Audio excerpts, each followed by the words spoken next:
Welcome everyone to the game between Parham Maghsoodloo with the white pieces against Arjun Erigaisi, 6th round of the Chennai Grand Masters 2023. The arbiter comes in, shakes hands, the players shake hands, and off we go. Parham opens with 1c4. Now Arjun is known to respond with e6. Will he go for the same move again? He takes a bit of time. It's a crucial game for him because this is the penultimate round and he needs to play for the win with black pieces.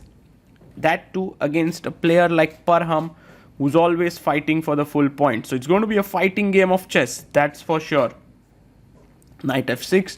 And now will Parham play e4? Because that's known as the Mykonos-Skal variation. He goes knight f3. So just develops his knight out. And I think it's time to strike in the center with d5. That's what Arjun does. And if Parham plays d4, we will be in Queen's Gambit decline territory. So he does play it. So we are now in the main lines of the Queen's Gambit declined. Bishop e7, bishop b4. These are the options. He goes c6. The semi-Slav is on the board with c6. And Parham goes for the fighting weapon with bishop g5. In these lines, white sacrifices his pawn on c4 and tries to get center control. Meanwhile, black tries to cling on to the pawn and say that I have extra material. So that leads to very, very fighting games. a4 played. Now, the main move here is e4, but a4 is played and Arjun goes b5. The point is, after take, knight b5, there is queen b6 and a lot of theory. But Parham avoids all of that. He tells Arjun that I want to play something totally new, totally different, which is going to throw you off guard. But Arjun is not perturbed. He says, thank you so much, Parham, for the extra pawn, bolsters his entire structure on the queen side, and now is a pawn up. But meanwhile, Parham has castled himself and is getting a lot of activity here.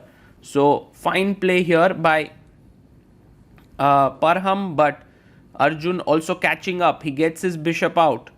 Parham has to prove his compensation and he does so by bringing in his knight. Now look at this bishop unleashed here and there's pressure on the b5 pawn because of that. But Arjun just ignores it and castles it out. It's very interesting what he's done. He's ready to give up, yes, ab5. Now you can't take cb5, otherwise you will simply lose the bishop. So a pawn takes back. And now after rook takes rook, bishop takes rook.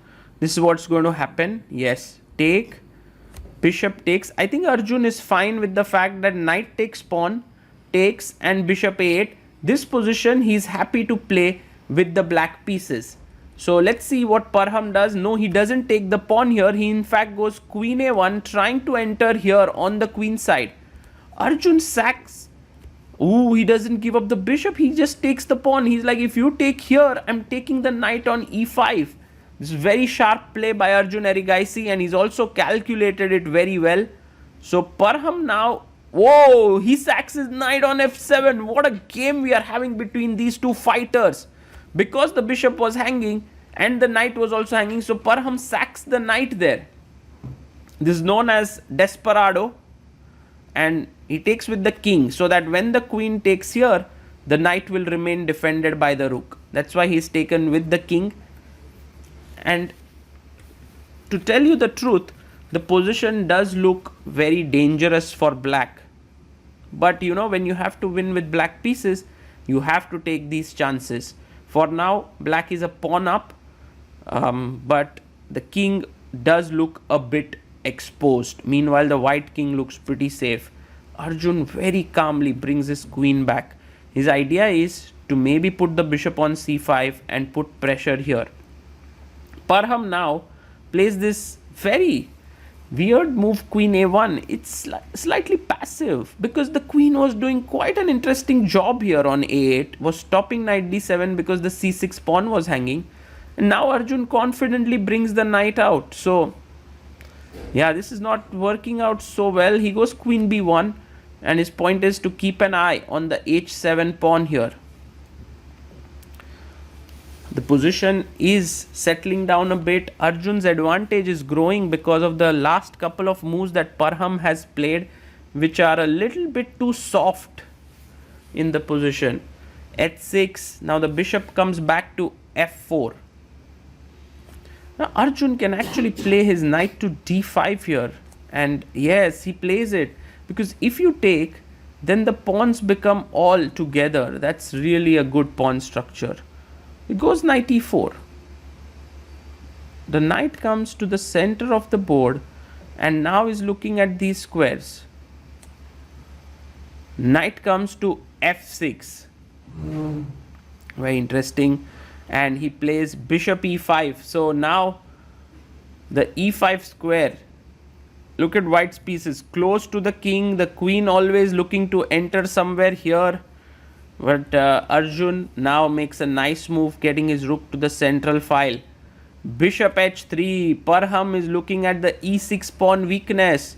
If he can reach there, that's what he wants. And Arjun plays his pawn to c5, getting his queenside majority rolling and also defending the pawn with his queen. The knight goes back and Parham has seen that the e5 square is weak, so he's rerouting his knight to f3. Arjun immediately takes control of the e5 square. For the time being, the queen cannot enter because the bishop is hanging, so you need to first save the bishop. He goes with the knight and he's like, if you take here, I'll take back with a check. So that's the reason why you cannot take the bishop for now. Arjun plays the bishop to f6, even further controlling the e5 square. I think it must be taken on f6, the bishop. Yes, he takes, bishop takes f6, and now you can take with the king, you can take with the knight, you can take with this knight. Let's see what Arjun does. He takes with the knight 5 f6, so that the e5 square is kept under control, and also now there is no h7 square accessible to the queen. So queen c2 played. The idea is rook a1 to come in here. These are the two open files and both players are fighting for it. Arjun here plays queen a5, good move, taking control of the a file. If you play rook d1, he wants to go knight e8 and knight f8 and fight for the d file. So Parham goes rook c1. This is a slightly confusing move. Why would you put your rook on c1 is the question. Not so sure here. And Arjun now starts getting active. He goes g5. He's not worried about the weaknesses around his king. He thinks he can tuck the king on g7 and keep playing. Now g4 could be a threat.